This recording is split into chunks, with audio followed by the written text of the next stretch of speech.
Okay, folks, welcome to another edition of Rich Conversations. And I'm thrilled today to be joined by a colleague of mine, Charlotte Howell from the Forward Trust. Charlotte, how are you doing? Good, thank you. How are you? I'm very well, thanks. Thank you so much for joining us today. Oh, One of the reasons I invite people in is to pick their brains on a topic that I see them as being absolute experts in. And I certainly see you in that field. And I want to talk about coaching today, Charlotte. Big old topic. okay. Um, Charlotte, let's start off with the skills required for coaches. I guess we could write lists and lists and lists of the skills required. If we were to pick out maybe the top two or three that the best coaches have, what would you say they are? I would say absolutely like listening skills. It's kind of the obvious one, but I think until I started practicing coaching myself, I wasn't really aware of like the real listening skills and how to do that effectively and actively listen. And I think that is the biggest one for sure. And then probably alongside that, empathy, I think is always, in any sort of dealings when you're working with people, particularly in that one-to-one sort of setting, you don't necessarily need direct experience of what somebody has been through or the hurdles they've had potentially, but it is, you need to have that level of empathy to sort of have understanding and provide support.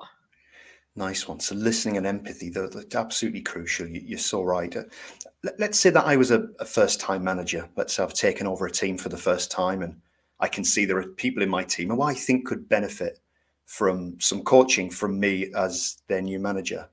What would you recommend being maybe, again, two of the top tools that they could maybe Google straight away today to find out more about how to be an effective coach? So sorry, so how they can be an effective. Yeah. If I've never coached before and I can see some people in my team could benefit from it, kind of what go-to tools might there be, would you think? So I think there's lots of sort of national organisations, and coaching is a huge thing now, and I think sometimes it gets a bit of a bad rap, doesn't it? And because it is so broad, so I think certainly I looked at kind of local educational organisations and things. So I did my training locally within Norwich, and so there was loads of resources and information around that. There's kind of bigger organisations, so things like Barefoot Coaching are quite a big coaching organisation. So there's lots of kind of free tools and resources. But I think it's always really good to kind of speak to people perhaps who are qualified coaches, so maybe within your network or people who've had coaching themselves, because I think it's a really personal experience, and one person's experience can be very different to somebody else's. So I think speak to perhaps people who are in that field, and then maybe have a little look at some of the broader organisations. But I think sort of your own network is always a good starting point. Sure. And I guess LinkedIn's a great asset for that, isn't it? It's a great resource of finding people who are in that world of coaching to pick their brains and knowledge. Yeah, and I think the important thing is to kind of narrow it down. So, for example, if you're looking at corporate, so workplace type coaching, that's very different to certain other types of coaching. So, be specific around what it is that the field that you're looking at, because I think there are a lot of coaches out there. Is very Yeah, broad. sure.